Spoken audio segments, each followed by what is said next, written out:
அனைத்து நண்பர்களுக்கும் வணக்கம். உங்களுடைய ஆர்சி புக் வந்து பார்த்தீங்கன்னா மிஸ் ஆயிடுச்சா? நீங்கள் கவலைப்பட தேவை கிடையாது. உங்களுடைய ஆர்சி புக் பேப்பர் வடிவில் இருந்தாலும் சரி, 2 வீலர் 4 வீலர் கார் ஜேசிபி அனைத்து வாகனங்களுக்கும் வந்து பார்த்தீங்கன்னா ஒரு நிமிடத்தில் வந்து பார்த்தீங்கன்னா உங்களுடைய ஆர்சி புக் பேப்பர் இருந்தாலும் நீங்கள் டிஸ்பிளே திரை அந்த மாதிரி பிவிசி கார்டை வந்து பார்த்தீங்கன்னா நீங்கள் போட்டுக்கலாம்.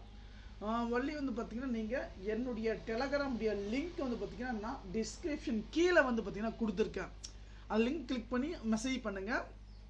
உடனுக்குடன் வந்து பார்த்தீங்கன்னா உங்களுடைய ஆர்சி புக்கு அப்போ தொலைஞ்சிருந்தாலும் சரி ஓகேங்களா, பேப்பர் வடிவிலும் சரி ஆர்சி புக்குன்னா பிடிஎஃப் படிவில் வந்தீங்கன்னா நம்ம சென்ட் பண்ணிடுவோம். நீங்கள் பிவிசி கார்டாக போட்டு வந்து பார்த்தீங்கன்னா கண்டிப்பாக பயன்படுத்திக்கலாம். ஏன்னா நிறைய நண்பர்கள் வந்து பார்த்தீங்கன்னா எப்படி வந்து பார்த்தீங்கன்னா நம்ம ஆர்சி புக் எடுக்கிறது எல்லாம் ஃபீல் பண்ணிட்டு இருந்தீங்க. நீங்கள் கவலைப்பட தேவை கிடையாது. உங்களுடைய ஆர்சி புக் வந்து பார்த்தீங்கன்னா நாங்கள் ஒரு நிமிஷத்தில் வந்து பார்த்தீங்கன்னா நாங்கள் எடுத்து கொடுத்துருவோம். கண்டிப்பாக தகவல் பயனுள்ளதாக இருக்குன்னு நினைக்கிறேன். நண்பர்கள் ஷேர் பண்ணுங்கள். நன்றி.